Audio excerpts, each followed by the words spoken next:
Hello my dear friends and welcome back to another Star Wars news update. We are now less than one day away from the Book of Boba Fett chapter 3 and we have a few tidbits to talk about as the show progresses into what Temuera Morrison has teased are going to be the most exciting episodes of the season. As we know, chapter 2 brought a fan favourite from the comics into live action, Black Krrsantan, and we also got the unnamed Hutts known as the twins, who were the cousins of Jabba. We have definitely not seen the last of them, and it'll be interesting to see what kind of rivals they're going to be to Boba Fett and Fennec Shand. But one question that a lot of fans have, now that the Hutts have been introduced into the show, is the whereabouts of Jabba's son, Rotta the Hutt. Honestly, we simply do not know, but I hope it's something the Book of Boba Fett answers at some stage, and if we're taken to Nal Hutta in a future episode, then maybe we'll get an answer. Some people speculate that Rotta never ended up in the crime world at all, instead going down a different career path than joining the Hutt clan, while others think that he is very much a part of his family legacy, and that it's just a matter of time until we see him. And if any show is going to answer the question of where Rotta ended up,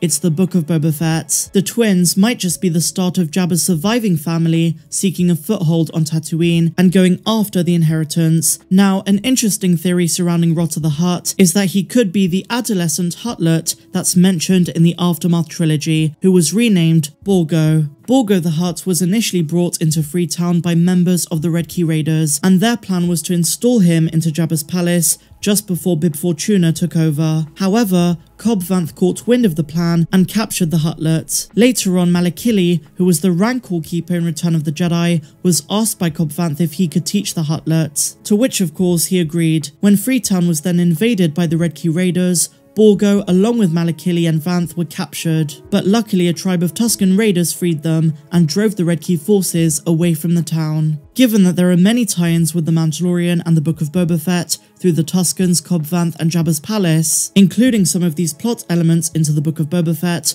would be a nice addition. But this of course is just speculation, and the reason I bring this up is that some fans were quick to note that Borgo the Hutt could very well be Rotta the Hutt. After all, Borgo was just a nickname that Malakili gave him and not the original name of this Huttlet. If this is the case, he could appear in the Book of Boba. Now some of you might be wondering, why is Rotta the Hutt so important? Well, he was the son of Jabba the Hutt, and in the awesome novel The Clone Wars Stories of Light and Dark, Jabba promises Rotta that one day he will inherit the palace and all of his syndicate. Including him into the Book of Boba Fett later on in the series could be a very poetic tie-in to the Clone Wars. After all, Rotta is a Dave Filoni character. And now an adolescent Rotta, as well as the other Hutts like the twins, might be after Boba Fett to challenge him for their inheritance, or at least what they believe to be their namesake. It's not known if we're going to see the Hutts tomorrow, but we've definitely not seen the last of them in this series. Now speaking of the Hutts, yesterday we got these incredible character posters. We have an epic one of the twins, Black Krrsantan in all of his might, and of course, the Tusken chieftain and his wife. In yesterday's video, I spoke about the importance of the Tusken tribe, especially the female Tusken. So go back and watch that if you've not done so. Now, in regards to these posters, Lucasfilm release them every Monday, and I love the aesthetic, which is taken directly from the Mandalorian Season 2 posters. So going into Chapter 3 in just a matter of hours, what can we expect? Well, simply put, we don't really know, and I don't want to speculate on plot points because this series is full of unexpected surprises. Having said that, there are some things which are pretty likely. For example, it's looking like flashbacks are still going to be an integral part of the next few episodes. Now that Boba has fully integrated into the Tusken tribe and has earned the black robes we see him in later on in The Mandalorian Season 2, I think this is the episode where he might try to reclaim Slave One, as we see in the teaser that was called The Return. I could be wrong, but that would be the logical continuation. In the same region of flashbacks after the Sarlacc pit, the Nikto gang that Boba Fett beat up at Tosche Station are probably going to go after him. There is still a lot that needs explaining with them, and in terms of flashbacks, we're getting nearer to The Mandalorian Season 2, where Boba watches on as Din acquires the Fett armor from Cobb Vanth. And later in the show, maybe in the final couple of chapters, I think we will see Cobb Vanth. W.L. Brown, who plays the Weequay bartender in The Mandalorian Season 2, has teased his involvement in the show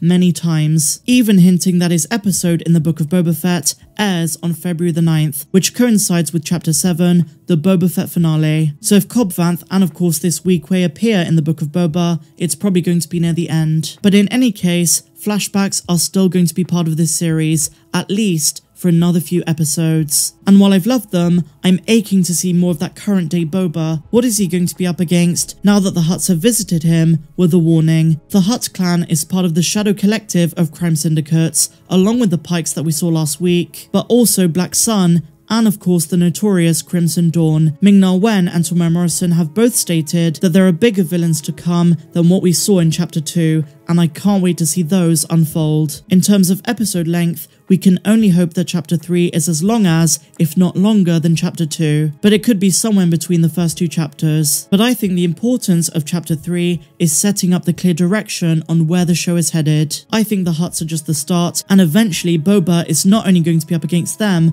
but also other major syndicates. We could see an all-out battle, and he may have to call upon allies such as old bounty hunters like Bossk and Dengar, the Tusken tribe that took him in, and who knows, maybe even Din Djarin and other Mandalorians. Now, going back to flashbacks, the reason why I personally love them is because of the Attack of the Clones prequels flashbacks. I think eventually this is building up to seeing Jango Fett in a flashback, and maybe even Mace Windu. I think that is the logical progression, and they're slowly but surely building up to it. I really hope we get some more Kamino or Geonosis flashbacks tomorrow, because they're key to understanding Boba's psyche, and how the loss of his father still means a great deal to him. Temuera Morrison explicitly stated this the other day, even going as far as saying, Boba had lost his dad at a young age, so I think he's kind of a little bit more venomous and a little bit more, has a simmering kind of violence underneath him and a desire for revenge, especially for people like Mace Windu and things like that. After all these years, Boba still has a want and need to enact vengeance on the man who killed his father. But in terms of Jango himself, it seems that Lucasfilm appreciates, after 20 years, that Jango Fett was the best thing about Episode 2, or at least one of them, the original donor of the clone army. And apart from the Tuskens, after his escape from the Sarlacc, Jango was the only family and sense of belonging that Boba ever knew. So I'd love to see that explored in more depth, and who knows, maybe in one of these episodes, we could see Temuera Morrison as Jango Fett in a flashback. That would be a dream come true for prequels fans like myself. But one step at a time, let's just see how the story unfolds tomorrow. I can't wait to watch it, break it all down, and share my thoughts with all of you. But look out for that, guys, and let me know in the comments down below, are you excited for Chapter 3? Is this the episode that really defines where the series is going? I want to hear all of your thoughts, so let me know. But otherwise, my dear friends, if you enjoyed this video, please be sure to give me a big fat thumbs up, subscribe to the channel if you're brand new, and a massive welcome if you are, and also be sure to check out my Patreon. The link is down there in the description. But until tomorrow, I'm Star Wars Meg, may the Force be with you always.